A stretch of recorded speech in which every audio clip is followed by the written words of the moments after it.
ভিতরে আমরা দুই আঙ্গুলের ভিতরে কোনো ফাঁক দেখতে পাই না। পৃথিবীর ধর্মগ্রন্থগুলো খুঁজে তারপর দেখেন একজন কন্যার ব্যাপারে এত দামি একটা কথা কেউ বলতে পেরেছি কিনা। রাহমাতুল্লিল আলামিন বলেছেন, যদি কোনো স্বামী মারা যায় আর তার স্ত্রী মন থেকে সাক্ষী দেয় যে আমার স্বামী ভালো ছিল, তাহলে ওই স্বামীর জন্য আল্লাহ জান্নাতে যাওয়া স্ত্রীর এই সাক্ষী যথেষ্ট। পৃথিবীর একটা ধর্মগ্রন্থ খুঁজে দেখেন এত দামি একটা কথা পৃথিবীর অন্য কোনো ধর্মগ্রন্থ বলতে পেরেছি কিনা। সেখানে একজন নারী তোমার অধিকারের কথা বলে এই নারী অধিকার সংরক্ষণ পরিষদ তোমাকে ফ্যামিলি স্ট্রাকচার থেকে বের করে দিতে চায়, তারা তোমাকে ব্যবহার করতে চায়। আজকে আপনারা লক্ষ্য করবেন, যত অ্যাড প্রাইস হয়, যত পণ্যের অ্যাড প্রাইস হয়, একবারে হরেক মানে প্লাস্টিকের লবণের তোহা থেকে শুরু করে 1 টাকার শ্যাম্পু থেকে শুরু করে লক্ষ টাকার স্বর্ণের যত অ্যাড প্রাইস হচ্ছে, সমস্ত অ্যাড প্রাইস গুলোকে তারা নারীকে মডেল হিসেবে ব্যবহার করে। একটা নারীকে মডেল হিসেবে ব্যবহার করে ওরা কয়টা টাকা দেয়? 50,000, 1 লক্ষ, 5 লক্ষ টাকাই দিল।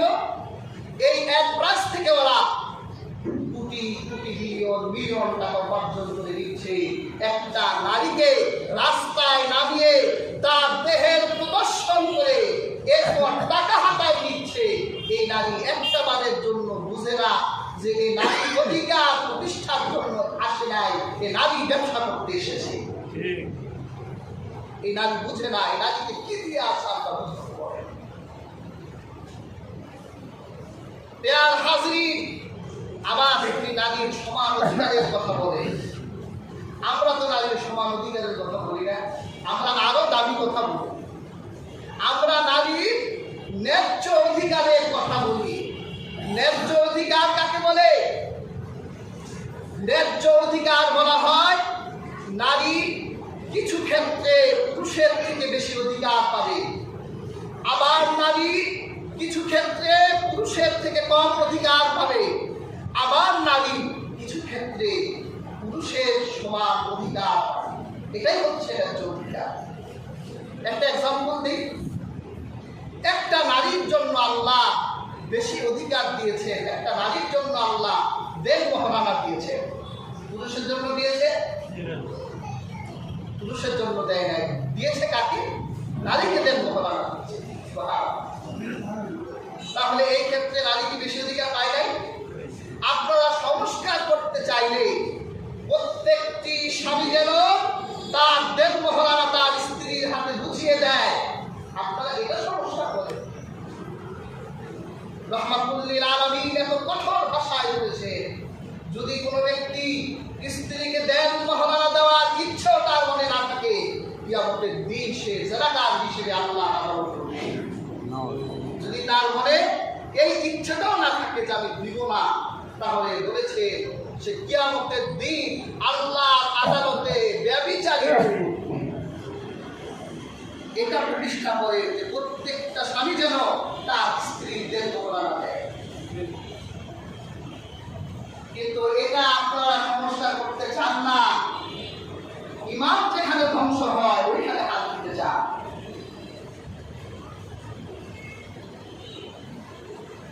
আপনারা এখানে কঠোর আইন না করার কারণে এই সমাজে তৈরি হলো যৌতুক প্রথা। যারা যৌতুকের নামে যৌতুক করে, আপনারা তাদের জন্য কঠোর হন না। প্রিয় হাজরিন, রাহমাতুল্লিল আলামিন যৌতুক প্রথাকে ঘৃণা করেছে।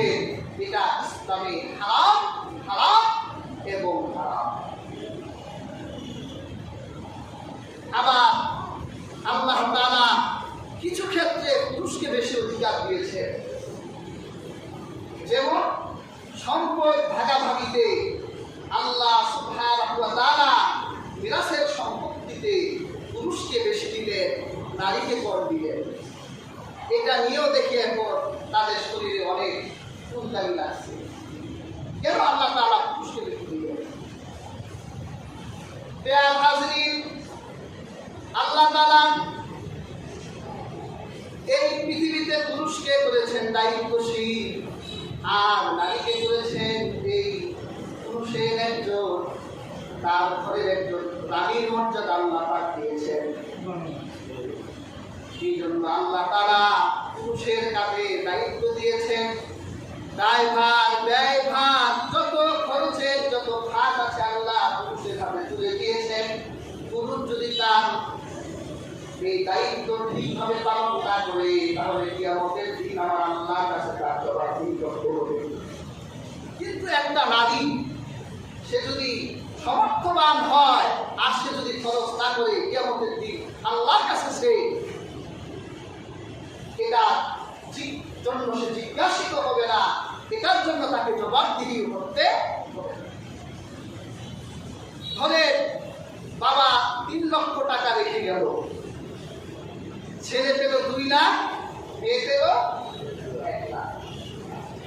ইসলামের বিধান হলো এই 2 লক্ষ টাকা এই ছেলেটা সে ব্যয়ভার বহন করবে তার পরিবারে, যেহেতু সে দায়িত্বশীল। কিন্তু একজন নারী যে 1 লক্ষ টাকা পেল, এটা তার কোনো খরচ করতে হবে না, এটা তার জমা হিসেবে সে রেখে দিবে। ভাইয়ের সংসারে বোন বড় হলো, যখন বিবাহের সময় আসবে ভাইয়ের সাহস নাই যে বোনকে বলবে যে তোর কাছে না জমা 1 লাখ টাকা আছে, দে তোর বিয়েটা করাই দে। এই কথা যদি আল্লাহ পৃথিবীর কোনো ভাইকে দেয় নাই, ওই টাকার থেকে সে টাকাতেও পারবে না, চাওয়া তো দূরের কথা। তার কাছে যে 2 লক্ষ টাকা আছে এখান থেকে সে তার বোনকে দিয়ে দিল। ধরেন সে তার বোনকে 50,000 টাকা দিয়ে দিল, তার কাছে থাকলো 1.5 লাখ। সে নিজে বিয়ে করলো, সেখানে সে 1 লক্ষ টাকা দেন মহারানা দিল, থাকলো কত টাকা? 50,000 থাকলো। নিজের বিয়ের খরচ 50,000 শেষ। বোনকে যে বিয়ে দিল জামাই মহারানা দেয় নাই, সে 1 লাখ দিল, বোনে 6 লাখ হলো, 2 লাখ হয়ে গেল, আর ভাইয়ের 1 টাকাও থাকলো না। তাহলে আল্লাহ কি ইনজাস্টিস করছে? আল্লাহ জাস্টিস করলো, সেখানে ওদের ভালো লাগে। আল্লাহ জাস্টিস চায় না, ওরা বলে অর্ধেক অর্ধেক। তোমার এই আইন বাংলাদেশে করুক, দেখবা একটা ফ্যামিলিও থাকবে না, ঘোষাঘুষিরা কোবাকুবি করবে সমাজে। আল্লাহ যেটা দিচ্ছে এটাই তো দেয় না ভাইরা। আর অর্ধেক অর্ধেক দিলে তো একটা সংসার টিকবে না। কাজেই হাজরিন, আমরা এই ইনজাস্টিস চাই না। আমরা আল্লাহ কোরআনের থেকে একজন নারীকে যে অধিকার দিয়েছে, যদি কোরআনের এই অধিকার আপনি বাস্তবায়ন করতে পারেন তাহলে দেখবেন আমাদের এদেশের ফ্যামিলি স্ট্রাকচার ধ্বংস হবে না। আমাদের এই সমাজ অবশ্যই রহমতের সমাজে পরিণত হয়ে যাবে। আর যদি আপনারা কোরআনের আইনকে অবজ্ঞা করে নিজেরা আইন বানান তাহলে বিশৃঙ্খলা দেখা দিবে, সমাজ বলতে কিছু থাকবে না।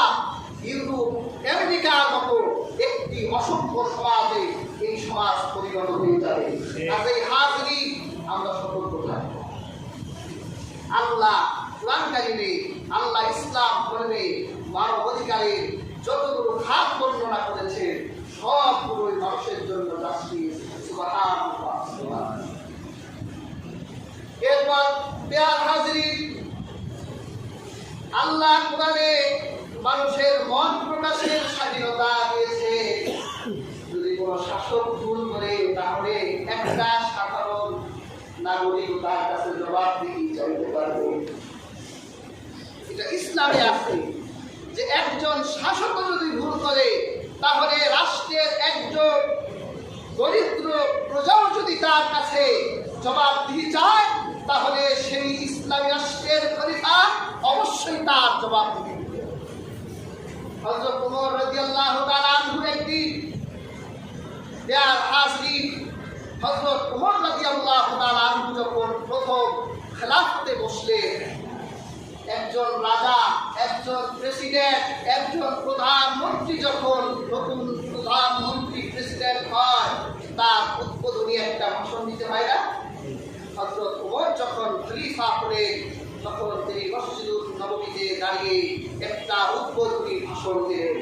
তিনি ওই উদ্বোধনী ভাষণে তিনি তার সাধারণ প্রজাদেরকে লক্ষ্য করে বলেছিলেন যে তোমরা ভুল করলে আমার আদালত আছে, আমার আদালতে বিচার হবে, কিন্তু আমি ওমর যদি ভুল করি তাহলে তোমাদের ভিতরে কি এমন কেউ আছো যে আমার বিচার করতে পারবে? একজন মানুষের কথা বলল না।